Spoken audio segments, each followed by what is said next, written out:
नमस्ते दोस्तों। स्वागत है आपका कहानियों की पोटली में। मेरा नाम है निशान सक्सेना। मैं सुनाता हूँ कहानियाँ। ये सुनते हैं आज की कहानी, जिसका शीर्षक है धुआं। लेखक हैं सआदत हसन मंटो जी और आवाज़ है निशान सक्सेना की।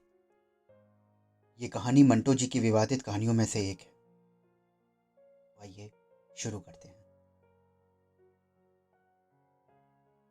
वो जब स्कूल की तरफ रवाना हुआ तो उसने रास्ते में एक कसाई देखा, जिसके सर पर बहुत बड़ा टोकरा था। उस टोकरे में दो ताज़ा ज़हब किए हुए बकरे थे। खालें उतरी हुई थीं और उनके नग्न गोश्त से धुआं उठ रहा था। जगह जगह पर यह गोश्त, जिसको देखकर मसऊद के ठंडे गालों पर गर्मी की लहरें सी दौड़ जाती थीं, फड़क रहा था। जैसे कभी कभी उसकी आंखें फड़का करती थीं। इस वक्त 9:15 बजे होंगे, मगर झुके हुए खाक कसरती बादलों के बाइस ऐसा मालूम होता था कि बहुत सवेरा है। सर्दी में शिद्दत नहीं थी, लेकिन राह चलते आदमियों के मुंह में गर्मा गर्म समा वार की टोटियों की तरह गाढ़ा सफ़ेद धुआं निकल रहा था। हर शय भोजल दिखाई दे रही थी, जैसे बादलों के वजन के नीचे दबी हुई हो। मौसम में कुछ ऐसी ही कैफियत का हामिल था, जो रबड़ के जूते पहनकर चलने से पैदा होती हो। इसके बावजूद कि बाजार में लोगों की आमदो रफ्त जारी थी, दुकानों में जिंदगी के आसार पैदा हो चुके थे। आवाज़ें मध्यम थी, जैसे सरगोशियां हो रही हैं, चुपके चुपके धीरे धीरे बातें कर रही हूँ। हौले हौले लोग कदम उठा रहे हैं कि ज़्यादा ऊंची आवाज़ पैदा ना हो। मसऊद बगल में बस्ता दबाए स्कूल जा रहा था। आज उसकी चाल भी सुस्त थी। जब उसने बेखाल के ताज़ा ज़हब किए हुए बकरों के गोश्त से सफ़ेद सफ़ेद धुआं उठता देखा, तो उसे राहत महसूस हुई। धुएं ने उसके ठंडे ठंडे गालों पर गर्माहट लकीरों का एक जाल सा बुन दिया। इस गर्मी ने उसे राहत पहुंचाई और वो सोचने लगा कि सर्दियों में ठंडे यक हाथों पर बेत खाने के बाद अगर ये धुआं मिल जाया करे तो कितना अच्छा हो। फिजा में उजलापन नहीं था, रोशनी थी मगर धुंधली। कोहरे की एक पतली सी तह पर शय पर चढ़ी हुई थी, जिससे फिजा का गदलापन पैदा हो गया था। ये गदलापन आंखों को अच्छा मालूम होता था, इसलिए कि नजर आने वाली चीजों की नोक ए पलक कुछ मध्यम पड़ गई थी। मसऊद जब स्कूल पहुंचा तो उसने अपने साथियों से ये मालूम करके कतई तौर पर खुशी ना हुई कि स्कूल सख्तर साहब की मौत के बाइस बंद कर दिया गया है। सब लड़के खुश थे, कि जिसका सबूत ये था कि वो अपने बस्ते एक जगह रखकर स्कूल के सहन में ऊट पटांग खेलों में मशगूल थे। छुट्टी का पता मालूम करते ही घर चले गए। कुछ आ रहे थे और कुछ नोटिस बोर्ड के पास जमा थे और बार बार एक ही इबारत पढ़ रहे थे। मसऊद ने जब सुना कि सत्तर साहब मर गए हैं तो उसे बिल्कुल अफसोस ना हुआ। उसका दिल जज्बात से बिल्कुल खाली था। अलबत्ता उसने ये ज़रूर सोचा कि पिछले बरस जब उसके दादा जान का इंतकाल इन्हीं दिनों में हुआ था तो उनका जनाजा ले जाने में बड़ी दिक्कत हुई थी, इसलिए कि बारिश शुरू हो गई थी। वो भी जनाजे के साथ गया था और कब्रिस्तान में चिकनी कीचड़ के बाइस ऐसा फिसला कि खुदी हुई कब्र से गिरते गिरते बचा था। ये सब बातें उसको अच्छी तरह याद थीं। सर्दी की शिद्दत, इसके कीचड़ से लत कपड़े, सुर्खी माइल नीले हाथ जिनके दबाने से सफ़ेद सफ़ेद धब्बे पड़ जाते थे, नाक जो कि बर्फ़ की डली मालूम पड़ती थी, और फिर आकर हाथ पांव धोने और कपड़े बदलने का मरहला। ये सब कुछ बहुत अच्छी तरह याद था। चुनांचे जब उसने सख्तर साहब की मौत की खबर सुनी तो उसे ये बीती हुई बात याद आ गई, और उसने सोचा कि जब सख्तर साहब का जनाजा उठेगा तो बारिश शुरू हो जाएगी और कब्रिस्तान में इतनी कीचड़ हो जाएगी कि कई लोग फिसलेंगे और उनको ऐसी चोटें आएंगी कि वे बिलबिला उठेंगे। मसूद ने यह खबर सुनकर सीधा अपने कमरे का रुख लिया। कमरे में पहुंचकर उसने अपने डेस्क का ताला खोला। दो तीन किताबें जो कि उसने दूसरे रोज़ फिर लानी थी, इसी में रखी और बाकी बस्ता उठाकर घर की जानिब चल पड़ा। रास्ते में उसने फिर वही दो ताज़ा ज़हब किए हुए बकरे देखे। इनमें से एक को अब कसाई ने लटका दिया था, दूसरा तख्ते पर पड़ा था। जब मसूद दुकान पर से गुजरा तो उसके दिल में ख्वाहिश पैदा हुई कि वो गोश्त को, जिसमें से धुआं उठ रहा था, छू कर देखे। चुनांचे आगे बढ़कर उसने उंगली से बकरे के उस हिस्से को छूकर देखा जो अभी तक फड़क रहा था। गोश्त गर्म था। मसूद की ठंडी उंगली ये हरारत बड़ी भली मालूम हुई। कसाई दुकान के अंदर छुरियां तेज करने में मसरूफ था। चुनांचे मसूद ने एक बार फिर गोश्त को छू कर देखा और वहां से चल पड़ा। घर पहुंचकर उसने अपनी माँ को सख्तर साहब की मौत की खबर सुनाई तो उसे मालूम हुआ कि उसके अब्बा जी उन्हीं के जनाजे के साथ गए हैं। अब घर में सिर्फ दो आदमी थे, माँ और बड़ी बहन। माँ बावर्ची खाने में बैठी सालन पका रही थी और बड़ी बहन कुलसूम पास ही एक कांगड़ी लिए दरबारी की सरगम याद कर रही थी। कि गली के दूसरे लड़के गवर्नमेंट स्कूल में पढ़ते थे, जिस पर इस्लामिया स्कूल के सख्तर की मौत का कुछ असर नहीं पड़ा था। इसलिए मसूद ने खुद को बिल्कुल बेकार महसूस किया। स्कूल का कोई काम भी नहीं था। छठी जमात में जो पढ़ाया जाता है वो घर में अपने अब्बा जी से पढ़ चुका था। खेलने के लिए भी उसके पास कोई चीज़ ना थी। एक मैला कुचैला ताश ताक में पड़ा था, मगर उससे मसूद को कोई दिलचस्पी ना थी। लूडो और इसी किस्म के दूसरे खेल जो उसकी बड़ी बहन अपनी सहेलियों के साथ रोज खेलती थी, उसकी समझ से बालातार थे। समझ से बालातार यूं थे कि मसूद ने कभी उनको समझने की कोशिश ही नहीं की थी। उसको फितरतन ऐसे खेलों में कोई लगाव नहीं था। बस्ता अपनी जगह पर रखने और कोट उतारने के बाद वो बावर्ची खाने में अपनी माँ के पास बैठ गया और दरबारी की सरगम सुनता रहा, जिसमें कई दफ़ा सारे गामा आता था। कि माँ पालक काट रही थी। पालक काटने के बाद उसने सब्ज सब्ज पत्तों का गीला गीला ढेर उठाकर हंडिया में डाल दिया। थोड़ी देर बाद पालक को आंच लगी तो इससे सफ़ेद सफ़ेद धुआं उठने लगा। धुएं को देखकर मसूद को बकरे का गोश्त याद आया। चुनांचे उसने अपनी माँ से कहा कि अम्मी जान, आज मैंने साई की दुकान पर दो बकरे देखे। खाल उतरी हुई थी और इनमें से धुआं निकल रहा था, बिल्कुल ऐसा ही जैसा कि सुबह सुबह मुंह से निकलता है। अच्छा, ये कहकर माँ को चूल्हे में लकड़ियों की कोयल झाड़ने लगी। हाँ, मैंने गोश्त को अपनी उंगली से छू कर देखा, वो तो गर्म था। अच्छा, ये कहकर उसकी माँ ने वो बर्तन उठाया जिससे मैं पालक का साग धोया था और बावर्ची खाने से बाहर चली गई। और ये गोश्त कई जगह पर फड़कता भी था। अच्छा। मसूद की बड़ी बहन ने दरबारी सरगम याद करना छोड़ दी और उसकी तरफ मुतवज्जा हुई। कैसे फड़कता था? यूं यूं। मसूद ने उंगलियों की फड़कन पैदा करके अपनी बहन को दिखाई। फिर क्या हुआ? ये सवाल कुलसुम ने अपने सरगम भरे दिमाग से कुछ इस तौर पर निकाला कि मसूद एक लहजे के लिए बिल्कुल खाली उस जहन हो गया। फिर होना क्या था? मैंने तो ऐसे ही आपसे बात की थी कि कसाई के दुकान पर गोश्त फड़क रहा था। मैंने उंगली से छू कर देखा तो वो गर्म था। गर्म था? अच्छा मसूद, ये बताओ तुम मेरा एक काम करोगे? बताइए। आओ मेरे साथ आओ। नहीं, पहले आप बताइए कि क्या काम है। अरे, मेरे साथ तो आओ। जी नहीं, आप पहले मुझे काम बताइए। देखो मेरी कमर में बड़ा दर्द हो रहा है। मैं पलंग पर लेटती हूँ, तुम ज़रा पाँव से दबा देना। अच्छे भाई जो हो, अल्लाह की कसम बड़ा दर्द हो रहा है। कहकर मसूद की बहन ने अपनी कमर पर मक्खियां मारना शुरू कर दी।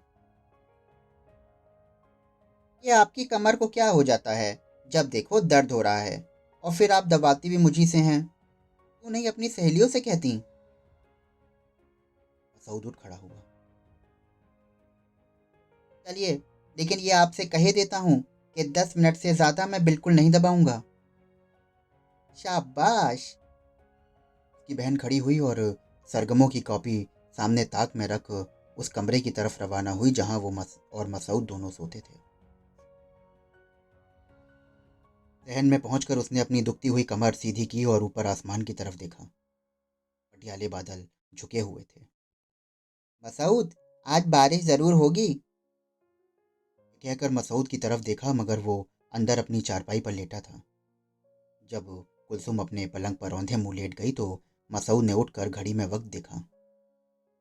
देखिए बाजी, 11 बजने में 10 मिनट बाकी हैं।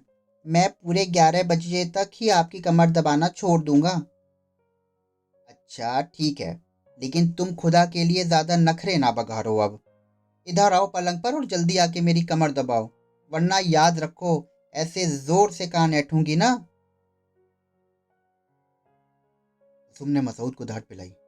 मसऊद ने अपनी बड़ी बहन के हुक्म की तामील की और दीवार का सहारा लेकर पाँव के से उसकी कमर दबाना शुरू कर दी। मसऊद के वजन से नीचे कुलसुम की चौड़ी चकली चमर में खफीफ सा झुकाव पैदा हो गया। जब उसने पैरों से दबाना शुरू किया, ठीक उसी तरह जिस तरह मजदूर मिट्टी गूंथते हैं, और कुलसुम ने मजा लेने की खातिर हौले हौले हाय हाय करना शुरू किया।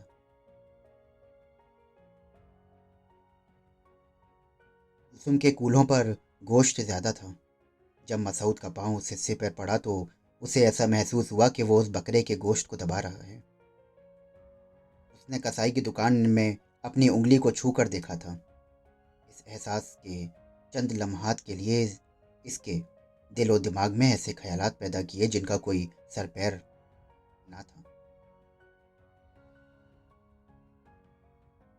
एक दो बार मसऊद ने यह भी महसूस किया कि इसके पैरों के नीचे गोश्त के लोथड़ों में हरकत पैदा हुई है। उसी किस्म की हरकत जो उसने बकरे के गर्मा गर्म गोश्त में देखी थी।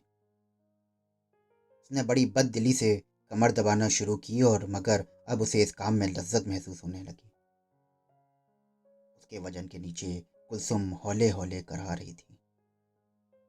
ये भिची भिची आवाज जो कि मसऊद के पैरों की हरकत का साथ दे रही थी, इस गुमनान सी लज्जत में इजाफा कर रही थी। टाइम पीस में लगभग 11 बज गए, मगर मसऊद अपनी बहन कुलसुम की कमर दबाता रहा। जब कमर अच्छी तरह दबाई जा चुकी थी तो कुलसुम सीधे लेट गई और कहने लगी, शाबाश मसऊद शाबाश। लो, अब आगे हाथों टांगे भी दबा दो, बिल्कुल इसी तरह। मसऊद ने दीवार का सहारा लेकर कुलसुम की रानों पर जब अपना पूरा वजन डाला तो उसके पाँव के नीचे मछलियां सी तड़प गई। बेख्तियार वो हंस पड़ी और दोहरी हो गई। मसऊद गिरते गिरते बचा, लेकिन उसके तलवों में मछलियों की वो तड़प मुंजमद थी हो गई थी। उसके दिल में ख्वाहिश पैदा हुई कि वो फिर इसी तरह दीवार का सहारा लेकर अपनी बहन की रानें दबाएं। चुनांचे उसने कहा कि ये आपने हंसना क्यों शुरू कर दिया? सीधी लेट जाइए, मैं आपकी टांगे दबा दूं। सुम सीधी लेट गई। कानों की मछलियां इधर उधर होने के बाइस जो गुदगुदी पैदा कर रही थीं, उसका असर अभी तक उसके जिस्म में बाकी था। ना भाई, मेरे गुदगुदी होती है, तुम ऊटपटांग तरीके से दबाते हो। मसूद ने ख्याल किया कि शायद उसने गलत तरीका इस्तेमाल किया है। नहीं, आपकी दफ़ा में पूरा बोझ आप पे नहीं डालूंगा। आप इत्मीनान रखिए, अब मैं ऐसी अच्छी तरह दबाऊंगा कि आपको कोई तकलीफ नहीं होगी। दीवार का सहारा लेकर मसूद ने अपने जिस्म को तौला और इस अंदाज में आहिस्ता आहिस्ता कुलसुम की रानों पर अपने पैर जमाए। उसका आधा बोझ कहीं गायब हो गया। हौले हौले बड़ी होशियारी से उसने अपने पैर दबाने शुरू किए। कुलसुम की रानों में अकड़ी हुई मछलियां इसके पैरों के नीचे दब दब कर इधर उधर फिसलने लगी। मसूद ने एक बार स्कूल में तने हुए रस्से पर एक बाजीगर को चलते देखा था। उसने सोचा कि बाजीगर के पैरों के नीचे तना हुआ रस्सा इसी तरह फिसलता होगा। इससे पहले कई बार वो अपनी बहन कुलसुम की टांगे दबा चुका था, मगर वो लज्जत जो कि उसे अब महसूस हो रही थी उसे कभी महसूस नहीं हुई थी। बकरे के गर्मा गर्म गोश्त को उसे का बार बार ख्याल आता था। एक दो मर्तबा उसने सोचा कुलसुम को अगर ज़हब कर दिया जाए तो खाल उतर जाने के बाद क्या इसके गोश्त में से भी धुआं निकलेगा।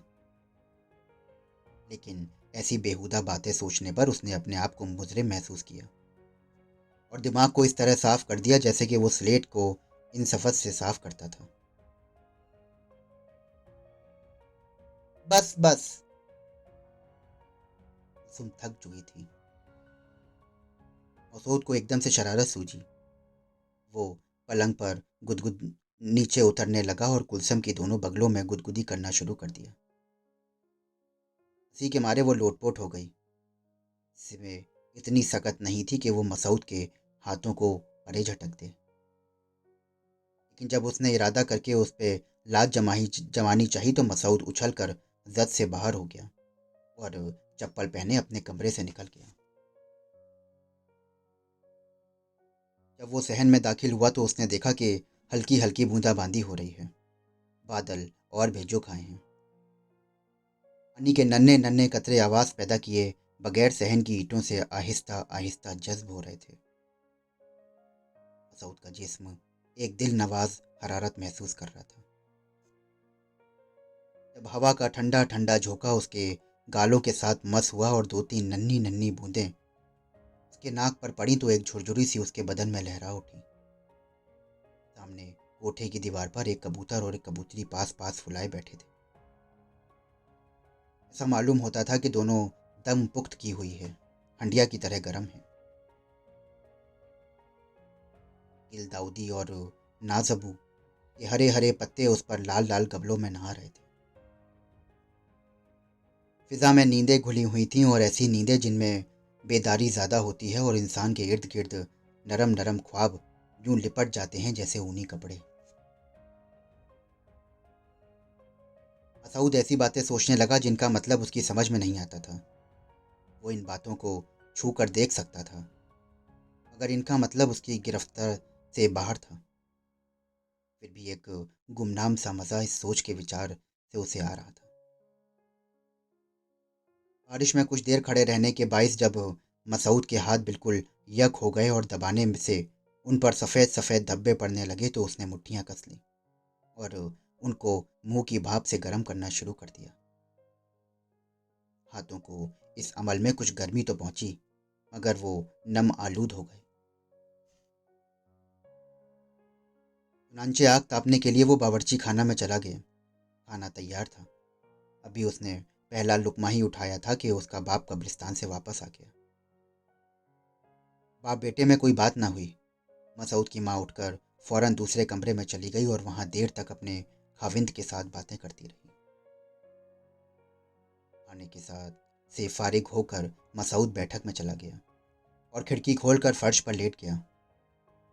बारिश की वजह से सर्दी की शिद्दत बढ़ गई थी क्योंकि अब हवा भी चल रही थी मगर ये सर्दी ना खुशगवार मालूम नहीं होती थी।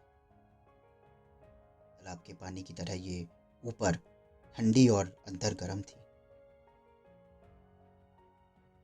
मसूद जब फर्श पर लेटा तो उसके दिल में ख्वाहिश पैदा हुई कि वो इस सर्दी के अंदर धंस जाए जहां उसके जिस्म को राहत अंगेज गर्मी पहुंचे। देर तक वो ऐसी शेर गरम बातों के मुतल्लिक सोचता रहा जिसके बाइस उसके पट्ठों में हल्की हल्की सी दुखन पैदा हो गई। एक दो बार उसने अंगड़ाई ली तो उसे मज़ा आया। उसके जिस्म के किसी हिस्से में ये उसको मालूम नहीं था कि कहाँ कोई चीज़ अटक गई है और ये चीज़ क्या थी। इसके मुतल्लिक भी मसूद को इल्म नहीं था। अलबत्ता इस अटकाव ने उसके सारे जिस्म में इज़्तिराब एक दबे हुए इज़बिरात की कैफियत पैदा कर दी थी। उसका सारा जिस्म खिंचकर लंबा हो जाने का इरादा बन गया था। देर तक गुदगुदे कालीन पर करवटें बदलने के बाद वो उठा और बावर्ची खाने से होता हुआ सहन में आ निकला। ना कोई बावर्ची खाने में था और ना सहन में।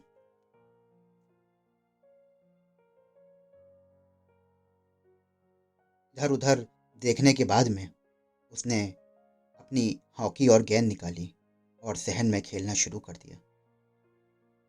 एक बार जब इसने इतनी जोर से हिट लगाई तो गेंद सहन के दाएं हाथ वाले कमरे के दरवाजे पर लगी।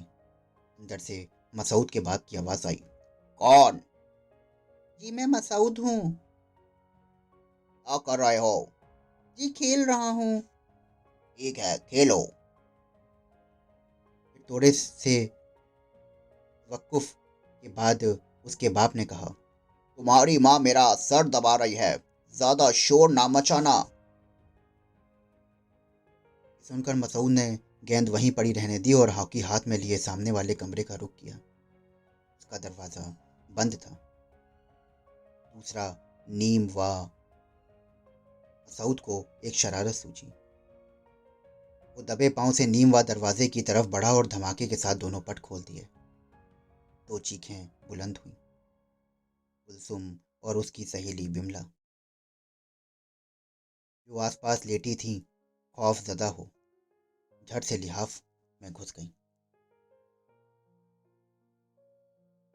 बिमला के ब्लाउज के बटन खुले हुए थे और कुलसुम उसके उड़ियां सीने को घूर रही थी।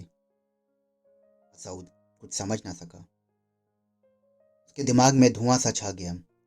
वहां से उल्टे कदम लौट वो जब बैठक की तरफ रवाना हुआ तो उसे मान अपने अंदर एक अथाह ताकत का एहसास हुआ, जिसने कुछ देर के लिए उसे सोचने समझने की कुव्वत बिल्कुल कमजोर कर दी।